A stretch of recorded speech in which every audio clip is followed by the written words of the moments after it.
Earlier this year, Saudi Arabia's largest oil company, Saudi Aramco, temporarily flipped Apple to become the most valuable company in the world. Saudi Aramco currently sits in second place. Now, this makes sense considering that Saudi Arabia is estimated to have over $34 trillion of oil reserves. It's safe to say that the country is planning on spending this capital on lots of big, shiny stuff.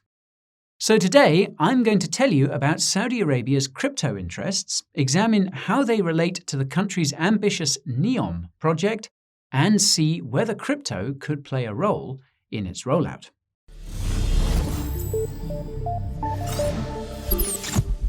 I want to start by saying that this video was inspired by all the crypto memes on Twitter about Saudi Arabian sheikhs max bidding BTC on leverage regardless of the outcome because they have infinite resources to spend. In all seriousness, there is a compelling case to be made for Saudis loading up on cryptocurrencies. For starters, Saudi Arabia seems to be itching to break away from the United States. This is evidenced by its intention to join the emerging economies of the BRICS: Brazil, Russia, India, China, and South Africa. Breaking away from the United States will inevitably involve ditching the US dollar for international trade. This is why the BRICS countries are working on a new reserve currency backed by their national currencies. It's quite possible that a cryptocurrency like BTC could become a part of this currency basket. Note that even the IMF knows this is possible. More about that in the description. Now, another reason why Saudi Arabians could start loading up on cryptocurrency has to do with the Saudi royal family. The House of Saud has over 15,000 members, with a collective net worth estimated to be over $1.4 trillion. Some Saudi royals are known for their lavish lifestyles, most notably Mohammed bin Salman, the crown prince and de facto king of Saudi Arabia. If he or another high-profile Saudi royal suddenly decided to start buying cryptocurrency, well, you can bet the rally would make kings and queens of us all. There's only one problem, and that's that the legal status of cryptocurrency in Saudi Arabia isn't entirely clear. This is because Saudi Arabia's legal system is based on the teachings of Islam, which, like many other religions, sees gambling as a sin. To be blunt, there's no shortage of cryptocurrencies that aren't all that different from poker chips at a casino. This isn't true of established cryptocurrencies like BTC and ETH, but their high volatility creates a similar risk-reward profile to gambling. This is why some Islamic countries have banned crypto. It's also why Saudi regulators banned banks from processing transactions relating to cryptocurrency back in 2018. To my knowledge, it's still possible to buy crypto in Saudi Arabia, but it requires elaborate workarounds. I reckon most Saudi citizens and royals aren't all that eager to test the legality of the asset class either. The good news is that the Saudi Central Bank recently hired a former Accenture director who will reportedly be helping the country draft common-sense crypto regulations. This is simply because the Saudis can see that other Gulf countries are becoming hotspots for crypto, namely the UAE. Now, Saudi Arabia's sudden interest in cryptocurrency relates to the Neom Project. As a matter of fact, Neom could actually provide the regulatory framework required for crypto to flourish within the country, but I'll come back to that later. First, a bit of background. In the spring of 2016, Mohammed bin Salman, or MBS as he's often called, announced the Saudi Vision 2030 initiative. The purpose of the initiative is to diversify the country's economy away from oil, make improvements to its public sector and infrastructure, and introduce progressive social policies. MBS explained in a 2021 interview that he wants to move the country's economy away from oil because he's hyper-aware that the oil boom will not last. He believes that the global demand for oil will peak around 2030, hence why he's hoping to restructure the country's economy and society by that time. This makes me wonder whether MBS is aware of the demographic trends that Elon Musk and others have been warning about. If you watched our video about population decline, you'll know that the global population could peak as soon as the early 2040s, which is not that far off from MBS's 2030 date for peak oil. Logically, if there are fewer people around, then the demand for oil will be much lower. If demand falls while more supply is coming, then oil prices will fall. It's basic economics. Obviously, this would hit Saudi Arabia and other top oil-producing countries and companies the hardest. This is why many suspect that the Organization of the Petroleum Exporting Countries, or OPEC, is purposely restricting oil supply. A restriction in supply will cause prices to rise, and it's this restriction in supply that caused Saudi Aramco to briefly become the world's largest company earlier this year. There are also geopolitical reasons for OPEC to restrict oil supply, but let's not go there. Now, as you might have guessed, Neom is part of the Saudi Vision 2030 initiative. In fact, it's one of over a dozen projects that will collectively cost more than $1 trillion. Neom is by far the most expensive one of them all, as it will cost an estimated $500 billion. This is because Neom will be a megacity consisting of multiple regions on the country's west coast. The first region is Neom Bay, which is basically meant to be the main hub for anyone arriving to the city via the Neom Bay Airport. The airport was finished in 2019, but the hub is still being built.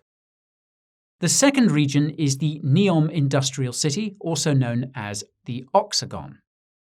Naturally, the city is shaped like an octagon, with half of it floating on the water and the other half being on land. If the name didn't give it away, Oxagon will be the shipping and manufacturing hub of Neom, and it's also still being built. The third region is called Trojena, and it was announced by MBS earlier this year. Trojena will be a sort of tourist hotspot in the nearby mountains, which will include an observatory, a wildlife reserve, and year-round outdoor skiing. That's right, year-round outdoor skiing in the Middle East. Trojena is scheduled to be ready for tourists by 2026. Let's see how that goes. Anyway, as far as I can tell, the only reason why Trojena hasn't received much press is because Neom's fourth region is somehow even crazier. I am, of course, referring to The Line, a city that is 500 meters tall, 200 meters wide, and 170 kilometers long. Did I mention that the outside will be covered in mirrors? Now, MBS announced The Line in January 2021, and I recommend watching his presentation when you have the time. That's because MBS's primary motivation for creating The Line appears to be his hatred of traffic, which would make sense given that traffic is really the only thing that rich people can't avoid. I mean, you've still got to get from the private jet to the palace, right? And I can't really overstress just how much MBS seems to hate traffic. In his presentation about The Line, he talks about how unacceptable it is that commuting times will double by 2050, and literally considers people sitting in traffic to be just as bad as people dying from pollution. I suppose if you wind the windows down while queuing for the turnoff, you could probably achieve both. Anyways, according to MBS, The Line is the solution to our post-industrial urban traffic hellscapes.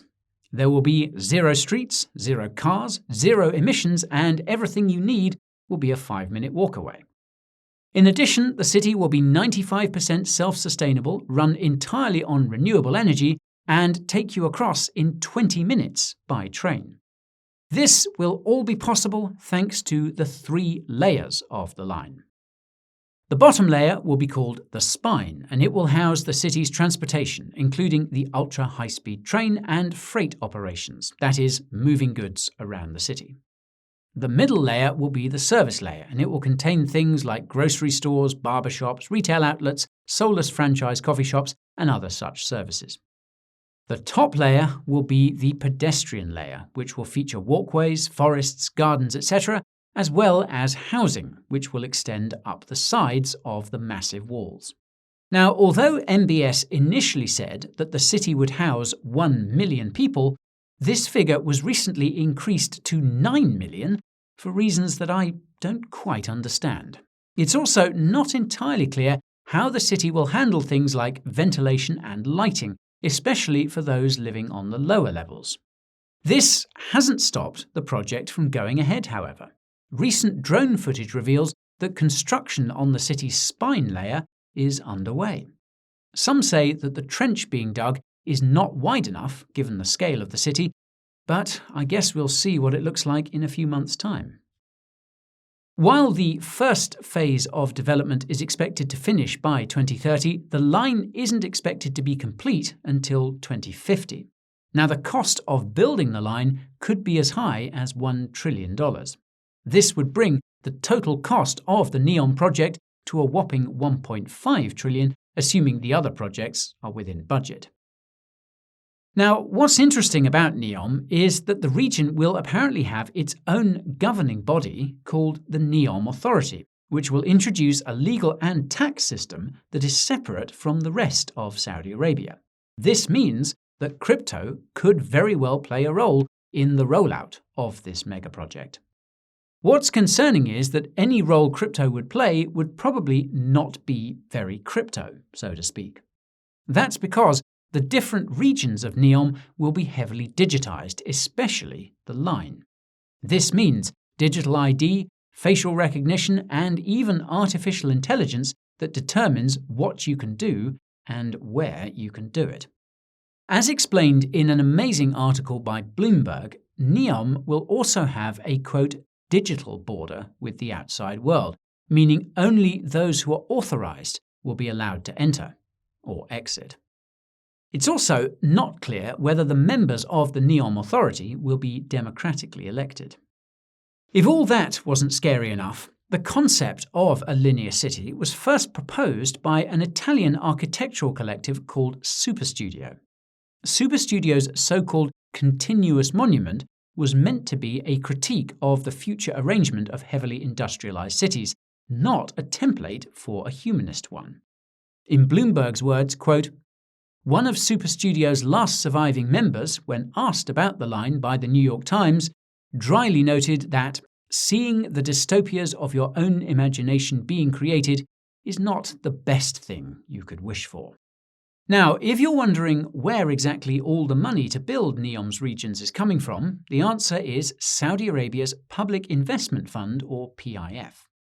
The Neom project is technically owned by the PIF, which is in turn operated by MBS via the Council of Economic and Development Affairs. If you're wondering where the PIF's money comes from, the answer is Saudi Aramco, which is also operated by MBS via the Saudi Aramco Supreme Council. It was MBS who decided to take the company public in 2019, selling just 1.5% of shares in the otherwise state-owned company for $26 billion. This $26 billion went to the PIF, along with 4% of Saudi Aramco's stock, currently worth roughly $100 billion. This is a nice chunk of the $600 or so billion of assets on the PIF's balance sheet, which MBS believes will grow to $7 trillion by 2030. This assumes that the money currently in the PIF won't all be spent on Neom, which would be likely were it not for the fact that the project is actively looking for outside investment. Whether Neom will get the outside investment it's looking for is questionable, given Saudi Arabia's alignment with the BRICS countries. That said, MBS's alignment with the global elite on issues like climate change could be enough to inspire the investment Neom needs. Rumour has it that the World Economic Forum is a fan of MBS's plans. All it would take is for a few of the WEF's so-called stakeholders to be on board, and the project would be fully funded. The thing is that money doesn't seem to be the primary concern in relation to Neom's success. The real concern seems to be the management of the project from top to bottom. At the top, MBS has constantly been changing his ideas about what Neom should look like and what elements it should include. At the bottom, there has reportedly been lots of attrition of the boots on the ground, specifically all the academics and engineers the Saudi government has been flying in to work on Neom. The aforementioned Bloomberg article notes that the average Neom employee lasts less than a year.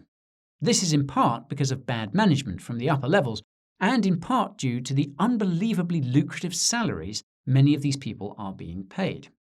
This begs the question of whether some of the folks working on Neom are selling MBS a pipe dream in order to get rich quick off Saudi oil money. One thing is for sure, though, and that's that critics of Neom haven't always fared too well. The most famous case involves the murder of Saudi journalist and critic Jamal Khashoggi, who was vehemently against the construction of Neom. He claimed the project could potentially bankrupt the country due to its unprecedented scope. And there's also the issue of optics. Neom claims to be carbon neutral, powered by renewable energy and all that jazz, but many engineers have pointed out that building the city structures will emit an astronomical amount of carbon. Never mind all the disruptions to the local environment. I mean, what effects do you think a 170-kilometre long, 200-metre wide mirror in the middle of the desert is going to have? It's believed that any object that comes too close to the outside of the line will burn up or melt. This makes the restrictions around entering and exiting the city that much more terrifying. If all that wasn't bad enough, Neom has also reportedly displaced many of the native peoples of the region where it's being built, and those who resisted were initially imprisoned or killed. The Saudi government has subsequently started offering residents of these regions large sums of money to leave. Now, it's important to point out that the possibility of your property being taken by the government is not something unique to Saudi Arabia or other authoritarian countries. As I mentioned in our video about why you'll own nothing and be happy, even democracies like the United States can claim your land. It's called eminent domain. Look it up. Now, does all this mean that Neom won't ever be finished? Well, not necessarily. I happen to subscribe to the perspective that Neom will be completed, but the final product will be a lot less ludicrous than what's currently being proposed. Then again, Neom may become everything it's promised to be and more after King Salman bin Abdulaziz passes away. That's because MBS will then have total control of Saudi Arabia when he becomes king. That will make it possible for him to align the government's branches to ensure his dream becomes a reality. Let's just hope MBS's dream doesn't end up being a nightmare for everyone else. To wrap things up, I want to give you a few of my thoughts about Saudi Arabia's insane city. My first thought is that Saudi Arabia's ambitious projects are only possible because the country has the power to print US dollars. This is because all energy is paid for in US dollars and Saudi Arabia can print oil, so to speak. As such, the Saudi government and the royal family that runs it can shape the world in its image. This can be a blessing or a curse depending on who has the power to wield the country's black liquid money printer. In this case, it looks like it's both. Now, I've never met Mohammed bin Salman, but my impression is that he's a mostly well-meaning person who grew up surrounded by too many yes men and can't stand hearing no as an adult. This has been bad news for anyone standing between him and his ideology, including members of his own family. However, it has been good news for everyone his ideology seeks to help. An easy example here is Saudi Arabian women, who were finally allowed to drive in 2018 thanks to MBS. He's also been obsessed with improving the quality of life for all Saudi citizens, or rather, those closest to Riyadh. These are objectively good things, and MBS has made some serious progress in making Saudi Arabia a more open and modern country. Whether the positives outweigh the negatives is up for debate, but one could argue that the positives do outweigh the negatives if MBS is behind the country's crypto push. That's because Saudi citizens getting access to cryptocurrency means they will have a way of protecting their property and purchasing power from the government, regardless of their overall ruler. This is something that will not be easily undone once crypto adoption has achieved critical mass in the country. More importantly, access to cryptocurrency would eventually give Saudi citizens the power to organize through decentralized autonomous organizations and the like. The ability to resist the state in such a way will become ever more valuable as Saudi Arabia and others rush towards top-down digitization. But again, will all these benefits be worth the baggage that comes with them? Well, I suppose history will be the judge of that. One thing is for sure, though, and that's that Saudi Arabia will soon be opening its doors to cryptocurrency, and it comes at a time when the country is investing heavily in tech. This will be a very bullish catalyst for cryptocurrency, and it might just be the one that brings us out of the crypto bear market.